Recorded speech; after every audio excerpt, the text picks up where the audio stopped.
अध्यक्ष महोदय, मंत्री महोदयांच्या उत्तरातच कबुली जवाब आहे। विधानसभेच्या निवडणुकीच्या आधी ज्या घोषणा केल्या त्यामध्ये दुसरा कोणताही लाभ घेतलेला नसला पाहिजे अशी कंडिशन होती का? होती तर ज्यांनी असा लाभ घेतला ते अधिक दोषी ठरतात आणि ते दोषी ठरत असतील तर त्यांचे पैसे परत घेण्यापुरतं हे मर्यादित प्रकरण राहणार नाही। तर त्यांना अशी सिच्युएशन असताना मी दुसरीकडून लाभ 500 रुपयाचा घेतोय आणि तरी मी तुमच्याकडून 1500 मागितले आणि ती कंडिशन असेल तर त्या सगळ्यांच्यावर तुम्ही गुन्हे दाखल करणार काय? असं व्हेरिफिकेशन न करणाऱ्या अधिकाऱ्यांच्यावर तुम्ही गुन्हे दाखल करणार काय? आणि तिसरं म्हणजे सन्माननीय एकनाथ शिंदे साहेबांनी काल परवा पेपरला मी काल वाचलं की लाडकी सून योजना चालू करायचं ठरवलेलं आहे, बरोबर आहे ना? लाडकी सून,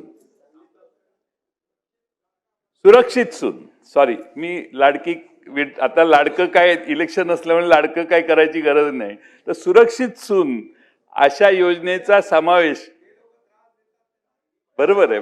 मी पाठिंबा आहे तुम्हाला माझा कायम पाठिंबा आहे, काही प्रॉब्लेमच नाही।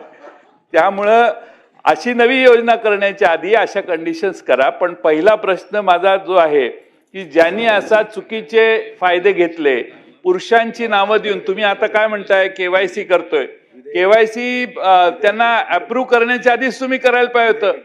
केवायसी आत्ता करायला लागला म्हणजे का? तर तुम्हाला योजना जड जायला लागली, तुम्हाला ही योजना कमी करायची आहे, तुम्हाला खर्च कमी करायचा आहे, त्यामुळे तुम्ही हुडकायला लागला की कुणी डुप्लिकेशन झाले, कुणी ज्यादा बेनिफिट घेतले आहेत, कसे करायला लागले। तुम्हाला हे ज्या कंडिशन्स आहेत त्या नंतर आठवलेले आहेत, हे मुक्तपणाने आता मान्य करा आणि आपण आता नक्की कोणतं धोरण स्वीकारणार आहात आणि या सर्वांवर तुम्ही गुन्हे दाखल करणार का याचं उत्तर द्या। सन्माननीय सदस्य जयंत पाटील साहेब बोला, 2 मिनिटांमध्ये कन्क्लूड करा साहेब। सन्माननीय मंत्री महोदयांनी सांगितलं की केवायसी करायला बराच 13-14 कंडिशन्स असतात। या कोणत्याही कंडिशन्स या योजना ज्यावेळी जाहीर झाली त्यावेळी लावण्यात आल्या नाहीत। आता तुम्ही लावायला लागल्या। तुमच्या वेबसाईटवर जर बघितलं तर मागच्या महिन्यामध्ये 1,06,00,000 महिला एवढाच आकडा दिसत होता। आपलं म्हणणं असं असेल की आता 1,70,00,000 झालेले आहेत किंवा 75,00,000 झाले आहेत, म्हणजे जसं ई केवायसी होईल तसं चाललंय। त्यामुळं अर्थ खात्याच्या ते किती तुमचा आढावा घेतात मला माहित नाही, पण अध्यक्ष महोदय, ई केवायसी उशिरा करणं, चुकीच्या लोकांना लाभार्थी देणं आमचा लाडक्या बहिणीला पाठिंबाच आहे, आमचा एकनाथ शिंदे नाही पाठिंबा आहे। काय प्रॉब्लेम नाही ना? बघा, त्यामुळं सगळ्यात राज्य सरकार तुमचं येण्यात फायदा झाला लाडक्या बहिणीचा, पण 1 नंबरचा आमचा माणूस 2 नंबरला जाऊन बसला, हा तोटा महाराष्ट्राचा मोठा झालेला आहे। त्यामुळं ह्या ई केवायसी व्यवस्थित केल्या नाहीत, यासाठी तेव्हापासून ज्या मंत्री महोदय होत्या त्यांना जबाबदार धरलं पाहिजे। आणि हे सगळं जे झालेलं आहे ते माझं पूर्ण होऊ दे।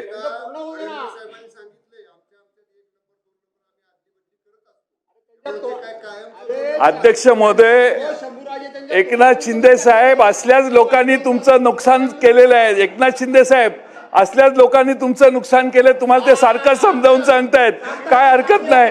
1 नंबर हा 1 नंबरच असतो, 1 नंबर हा 1 नंबरच असतो।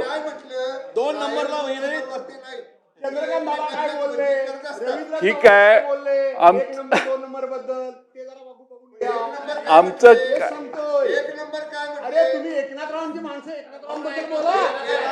नाही अध्यक्ष महोदय, माझ्या मला संरक्षण द्या, म्हणून माझा अध्यक्ष महोदय प्रश्नाला सन्माननीय मंत्री महोदयांनी उत्तर दिलं नाही की ज्यांनी चुकीची केवायसी भरली किंवा भरली नसेल त्यांच्यावर आपण गुन्हे दाखल करणार का? आणि दुसरा प्रश्न म्हणजे अध्यक्ष महोदय, या योजनेने गिरीश महाजन साहेब या योजनेने काय परिणाम झाला? तर तुम्ही सगळे इकडे येण्याच्या म्हणजे झोल्यात होता पण तिकडे गेला, त्याला जो प्रमुख ज्याने हे तुम्हाला योजना आणायचं काम केलं त्या माणसावर अन्याय होतोय असं आता अलीकडे आम्हाला वाटायला लागले. त्यामुळं आता ते देसाई शंभूराजे काय म्हणतायत की 1 नंबरचा 2 नंबर जाईल तर 2 नंबरचा 1 नंबरही जाऊ शकतो. ते आता 1 नंबर इथं नाहीये म्हणून असं तुम्ही म्हणताय. त्यामुळे 2 नंबरचा माणूस 1 नंबरला जाणार आहे या 5 वर्षात, एवढं तुम्ही जाहीर करा. आमचं काही म्हणणं नाही. अजून डबल 1500चा 2100. हा शेवटचा प्रश्न, 1500चा रक्कम 2100 कधी करणार हे आम्हाला जाहीर करा. दुसरा प्रश्न असा आहे की आपण दादा शेवटचा प्रश्न आहे, 1 मे केसेस करणार का? आणि 1500 रुपयाची आपण घोषणा शिंदे साहेबांनीच केलेली आहे, 2100 रुपये करणार. तर ते 2100 रुपये या आर्थिक वर्षात आपण करणार का पुढच्या आर्थिक वर्षात करणार?